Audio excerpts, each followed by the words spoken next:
All right, Terrell, talking to you about transition, man.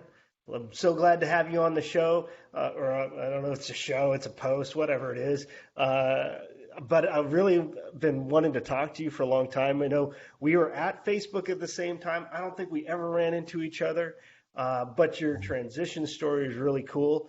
And so I want people to hear it. I want people to understand the things that helped you and the things that hurt you. So with that, let us know, what did you learn in your transition story that you want to impart on people that are getting ready to do what you've already done successfully? Yeah, so no, I appreciate it. Thanks for chatting with me and letting me on this show. I had to run and get my fake coffee earlier. I got water, and it's just to let y'all know I'm not going to front. Uh, but yeah, honestly, we were talking last week and just sitting and chatting, and I kind of put it like into three buckets. I was like, hey, what helped me get here, and what am I still doing today that is kind of pushing my career forward? And the easiest, like I said, it was in three buckets, and the first thing that helped me was just saying yes. And we'll kind of dive a little bit deeper a little bit later, but and then after that, it was going above and beyond. You say yes, then you go above and beyond. And then after that, it's like having a servant's heart. And if you kind of just dive into each one of them, what I mean by saying yes is literally within reason and not jeopardizing your job or your main duties. Anytime you get presented with the opportunity to say yes to taking on a new task or a new role or anything like that, say yes. And it's like, even this right here, just speaking to you and talking to you, when you're like, hey, Terrell, would you come and like tell your story? As I'm saying yes, I'm literally in the back saying, yeah, no, I'm good. you know, I didn't. It's like, no, you got to get out of your comfort zone sometimes. You got to use those opportunities to saying yes to leverage new experiences, to taking on tasks not only inside your org but also outside your org, getting to learn the different business units and working with them. And it'll help you two different ways. A, you get to understand the company a little bit better and what these orgs do to help the company move forward. But then also from a security standpoint, you get to see how you can mold and build security around that organization. There's always going to be friction when it comes to security processes and procedures and things like that. But the better you know those business units, I think the better you can actually provide a level of service to them, that meets their needs, but also at the same time doesn't compromise security in general. And not just saying yes, but once you say yes to that, going above and beyond. There's something that we like to say is that at the end of the day, we're here to provide a level of service to our clients, both internal and external, that's above and beyond their expectations.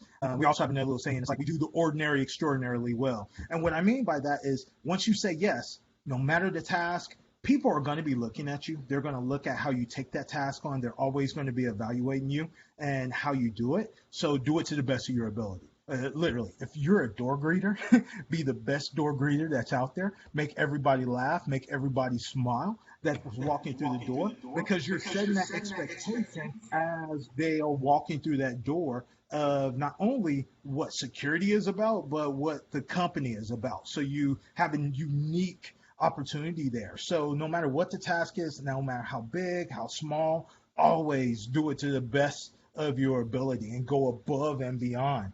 And I think another area, like I said, that third area was just having a servant's heart, a servant's mentality to when you are doing this. I think I can speak for everybody that's coming out of law enforcement or military, or if you're fire, if you're coming in from paramedics. At the end of the day, we got into that to that specific field to serve others. That was our intent, was to help other individuals. So when you do step over into the side of this house, don't forget that. It will really, at least for me, it helped a lot, especially if you put that forefront. If you're always thinking about how can I help this individual and make their life better, or how can I serve this individual, they're going to feel heard.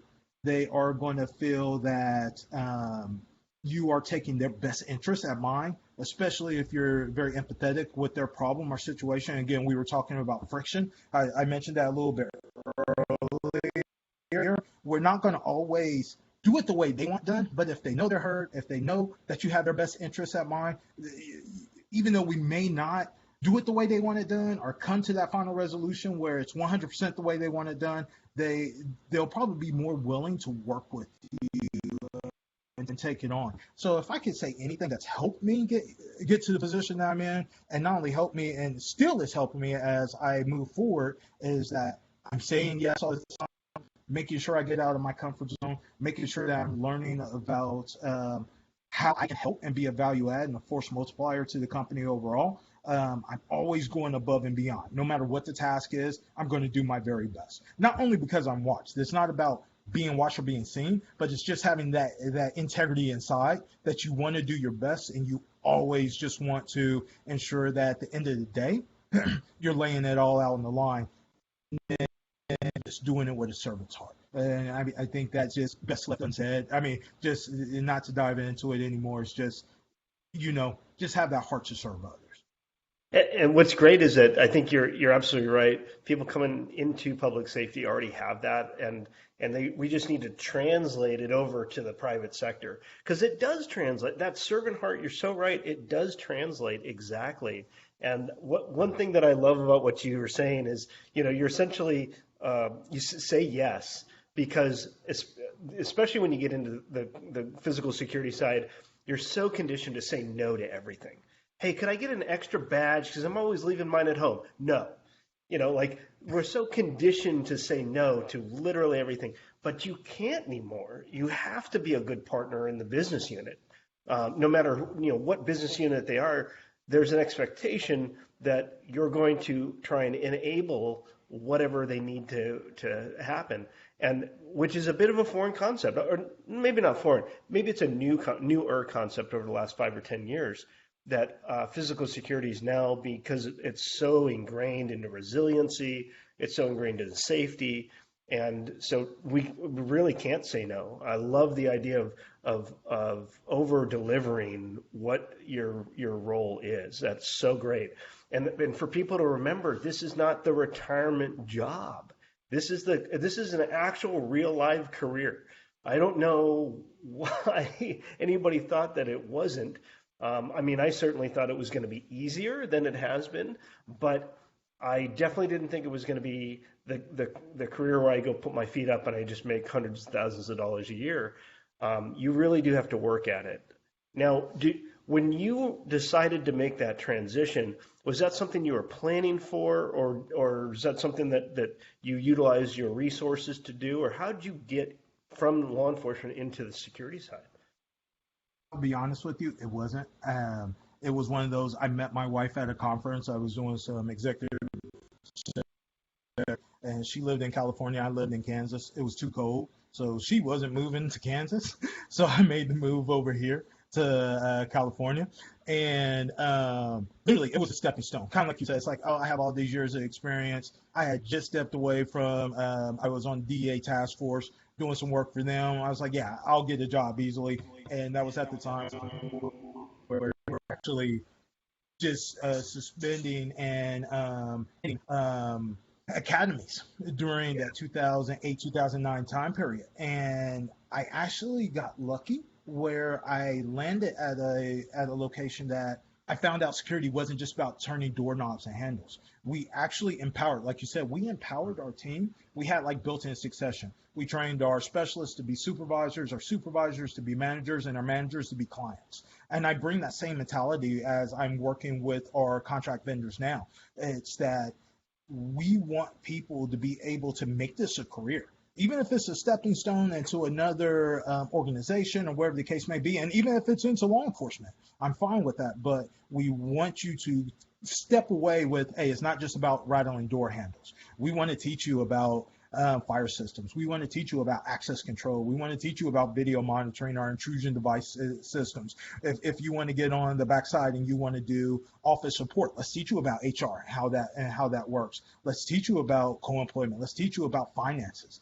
It's like one of those big things is that at the end of the day, if you can't balance a budget, if you don't know how to balance your own checkbook, you're in trouble stepping into this world, because it literally is about every single penny, where it's going, and being able to utilize every single penny, because sometimes they try to take pennies away from you.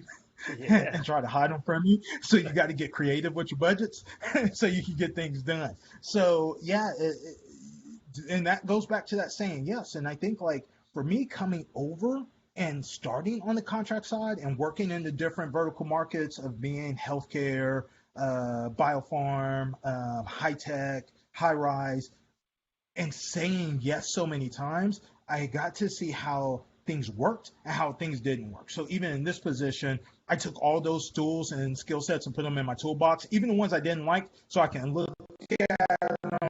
It's like, yeah, that didn't work, and this is what happened when it didn't work, and put them to use in my current position and role. That's great. Well, let's pause there because when we come back, I definitely want to dig in about, where can these folks who are coming out of law enforcement, military, where can they find that experience for financial understanding and business acumen and those things? And I think contract is a great place to go learn those things. So when we get back, let's talk more about that. Well, tell everybody, like this, share this with your partners. And most importantly, don't go it alone. There's guys like us out there. There are people like us out there that we've done the transition. We're here to help you. So stay tuned and make sure you're sharing these videos, like and comment below if you have anything at all. So stay tuned. Definitely.